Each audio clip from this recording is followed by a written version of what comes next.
이사야서 29장 15절부터 24절 말씀을 교독합니다. 자기의 계획을 여호와께 깊이 숨기려 하는 자들은 화 있을진저 그들의 일을 어두운 데에서 행하며 이르기를 누가 우리를 보랴 누가 우리를 알랴 하니 너희의 배역함이 심하도다. 토기장애를 어찌 진흙같이 여기겠느냐. 지음을 받은 물건이 어찌 자기를 지은 이에게 대하여 이르기를 그가 나를 짓지 아니하였다 하겠으며 빚음을 받은 물건이 자기를 빚은 이에게 대하여 이르기를 그가 총명이 없다 하겠느냐. 오리지 아니하여 레바논이 기름진 밭으로 변하지 아니하겠으며 기름진 밭이 숲으로 여겨지지 아니하겠느냐. 그날에 못 듣는 사람이 책의 말을 들을 것이며 어둡고 캄캄한 데서 맹인의 눈이 볼 것이며 겸손한 자에게 여호와로 말미암아 기쁨이 더하겠고 사람 중 가난한 자가 이스라엘의 거룩하신 이로 말미암아 즐거워하리니 이는 강포한 자가 소멸되었으며 오만한 자가 그쳤으며 죄악의 기회를 엿보던 자가 다 끊어졌음이라. 그들은 송사로 사람에게 죄를 씌우며 성문에서 판단하는 자를 올무로 잡듯하며 헛된 일로 의인을 억울하게 하느니라. 그러므로 아브라함을 구속하신 여호와께서 야곱 족속에 대하여 이같이 말씀하시되 야곱이 이제는 부끄러워하지 아니하겠고 그의 얼굴이 이제는 창백해지지 아니할 것이며 그의 자손은 내 손이 그 가운데에서 행한 것을 볼 때에 내 이름을 거룩하다 하며 야곱의 거룩한 일을 거룩하다 하며 이스라엘의 하나님을 경외할 것이며 마음이 혼미하던 자들도 총명하게 되며 원망하는 자들도 교훈을 받으리라 하셨느니라. 우리는 어떤 일을 결정할 때 나름대로 많이 생각합니다. 이렇게 하면 괜찮겠지. 이 방법이 가장 현실적일 거야. 사람들에게 말하지 않고 조용히 처리하면 되겠지. 그런데 정작 가장 중요한 질문을 놓칠 때가 있습니다. 하나님은 이 일을 어떻게 보실까? 하나님의 말씀은 무엇이라고 하실까? 오늘 본문에 등장하는 유다의 지도자들이 그랬습니다. 나라가 위기에 처하자 그들은 하나님을 의지하기보다 애국과의 동맹을 통해 문제를 해결하려 했습니다. 그것도 하나님을 의식하지 않은 채 은밀하게 계획했습니다. 그런 그들에게 하나님 말씀하십니다. 화 있을진저 자기의 계획을 여호와께 깊이 숨기려 하는 자들이여. 오늘 말씀 우리에게 묻습니다. 나는 정말 하나님을 의식하며 살아가고 있는가? 15절에서 16절 말씀에 유다 지도자들의 가장 큰 문제는 애국과 동맹을 맺으려 했다는 행동 자체에만 있지 않았습니다. 그들의 마음속에는 이런 생각이 있었습니다. 누가 우리를 보랴? 누가 우리를 알랴? 하나님 보지 못하실 것처럼 행동했던 것입니다. 그래서 하나님은 그들의 모습을 토기와 토기장이에 비유하십니다. 토기가 토기장이에게 그가 나를 만들지 않았다라고 말하고 만들어진 것이 만든 일을 향해서 그에게 총명이 없다라고 말하는 것과 같다는 것입니다. 얼마나 어리석은 모습입니까? 그런데 우리에게도 이런 모습이 있을 수 있습니다. 입으로는 하나님을 믿는다라고 말하면서도 중요한 선택의 순간에는 하나님을 제외합니다. 내 경험, 내 계산, 사람의 말은 중요하게 생각하면서 하나님의 말씀은 마지막에 생각합니다. 기도하기 전에 결정하고 말씀 묻기 전에 행동하고 일이 잘 되지 않을 때에야 하나님을 찾기도 합니다. 그러므로 오늘 우리는 물어야 합니다. 내가 지금 계획하고 있는 일 가운데 하나님을 빼놓은 것은 없는가? 믿음은 하나님께 내 계획을 승인받는 것이 아니라 하나님의 뜻 앞에 내 계획을 내려놓는 것입니다. 그런데 하나님은 심판으로 말씀을 끝내지 않으십니다. 17절은 이렇게 시작합니다. 오래지 아니하여. 하나님은 유다를 징계하시지만 그것이 끝이 아니라고 말씀하십니다.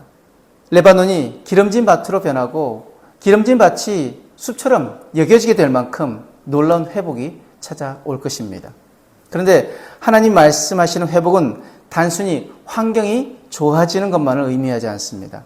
오늘 본문을 보면 교만한 자가 사라지고 악을 행하는 자가 끊어지고 사람을 억울하게 만들던 불의가 사라집니다. 반대로 겸손한 자와 가난한 자가 하나님으로 인해 기뻐하게 된다라고 말씀합니다.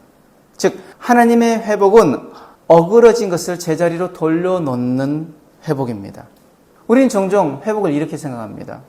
형편이 좋아지는 것, 문제가 해결되는 것, 경제적으로 넉넉해지는 것. 물론 이런 회복도 우리가 기도할 수 있습니다. 그러나 하나님이 주시려는 회복은 더 깊은 회복입니다. 내 마음이 하나님 앞에 바르게 되어지는 것, 내 삶의 잘못된 기준이 바로 잡히는 것, 내 말과 행동 속에서, 내 관계 속에서 하나님의 정의가 회복되는 것입니다. 그래서 우리는 문제 해결만이 아니라 삶의 회복을 구해야 합니다. 18절은 오늘 본문의 중요한 말씀입니다. 그날에 못 듣는 사람이 책의 말을 들을 것이며 어둡고 캄캄한 데서 맹인의 눈이 볼 것이며. 이 말씀은 단순히 육체적인 치유만을 의미하지 않습니다. 하나님의 말씀을 듣지 못하던 사람이 듣게 되어지고 보지 못하던 사람이 보게 되는 영적인 회복을 보여줍니다. 사실 우리의 가장 큰 문제는 하나님의 말씀이 없어서가 아닐 수 있습니다. 말씀은 이미 주어져 있습니다. 그런데 말씀을 들어도 들리지 않을 수 있습니다. 성경을 읽어도 내 마음을 찌르지 않고 설교를 들어도 이 말씀은 저 사람에게 필요한 말씀이라 생각하고 하나님이 계속 말씀하시는데도 내 생각을 내려놓지 않는다면 우리는 영적으로 듣지 못하고 있는 것입니다. 그러므로 우리가 구해야 할 은혜가 있습니다. 주님, 말씀을 듣는 귀를 열어주시옵소서. 말씀을 보는 눈을 열어주시옵소서. 예수님은 성령께서 우리를 모든 진리 가운데로 인도하실 것이라고 말씀하셨습니다. 성령께서 우리의 마음을 밝히실 때 말씀이 들리기 시작합니다. 그리고 말씀이 들리기 시작하면 우리의 삶이 달라지기 시작합니다. 그러므로 우리가 구해야 할 것은 성령 충만함을 구해야 합니다. 그 성령 충만함으로 우리가 말씀을 온전히 깨닫고 우리가 온전히 말씀이 들려질 수 있도록, 그래서 내 삶이 그 말씀으로 온전히 변화되어지고 하나님 원하신 그 뜻 가운데 온전히 설 수 있도록 우리가 그것을 구해야 될 줄 믿습니다. 마지막 24절은 오늘 말씀의 결론과도 같습니다. 마음이 혼미하던 자들도 총명하게 되며 원망하는 자들도 교훈을 받으리라. 얼마나 놀라운 변화입니까? 혼미하던 사람이 총명해지고 원망하던 사람이 교훈을 받습니다. 이것이 하나님이 이루시는 구원의 모습입니다. 오늘 말씀 가운데 특별히 원망하는 자들도 교훈을 받으리라, 이 말씀이 좀 와닿습니다. 원망하는 사람은 문제가 생겼을 때 계속 밖을 바라봅니다. 저 사람 때문입니다. 환경 때문입니다. 왜 하나님 나에게 이 일을 허락하셨습니까? 그러면서 하나님을 원망합니다. 그러나 교훈을 받는 사람은 같은 상황 속에서도 하나님께 묻습니다. 주님, 이 일을 통해 제가 무엇을 배우기를 원하십니까? 상황은 같아도 태도가 달라진 것입니다. 원망에서 교훈으로 옮겨간 것입니다. 이것이 성숙이고 이것이 하나님이 우리 안에서 이루가시는 회복입니다. 오늘 말씀을 우리 삶에 어떻게 적용하면 좋을까요? 우리는 하나님께 문제를 없애달라고 많이 기도합니다. 그러나 오늘은 한 걸음 더 나아가 우리가 이렇게 기도했으면 좋겠습니다.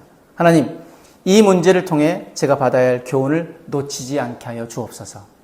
또한 가정에서 갈등이 있다면 상대방만 변화시켜달라고 기도하기 전에 하나님, 제 안에 고쳐야 할 것이 무엇입니까?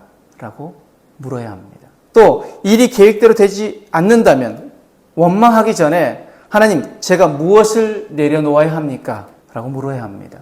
중요한 결정을 앞두고 있다면 내가 원하는 것이 무엇인가만 묻지 말고 하나님이 기뻐하시는 것은 무엇입니까? 이것을 물어야 합니다. 그리고 말씀을 들을 때마다 누구에게 필요한 말씀인가를 생각하기 전에 오늘 하나님께서 나에게 무엇을 말씀하고 계시는가를 물어보아야 합니다. 신앙의 성숙은 아무런 문제도 만나지 않는 것이 아닙니다.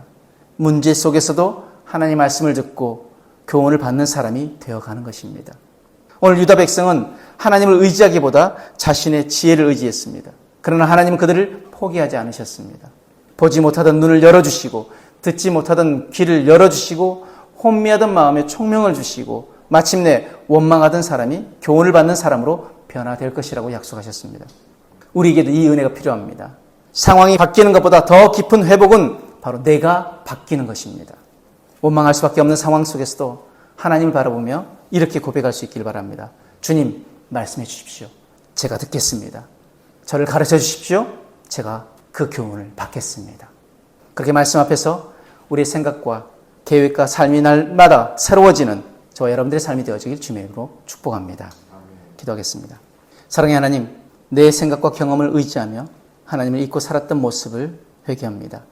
우리의 눈과 귀를 열어주셔서 주의 말씀을 듣고 보게 하시며 어려움 속에서 원망하기보다 하나님의 뜻을 묻게 하여 주옵소서. 우리 혼미한 마음에 총명을 주시고 말씀의 교훈을 기쁨으로 받으며 하나님을 더욱 경외하는 삶으로 변화시켜 주옵소서. 감사하며 예수님 이름으로 기도드립니다. 아멘.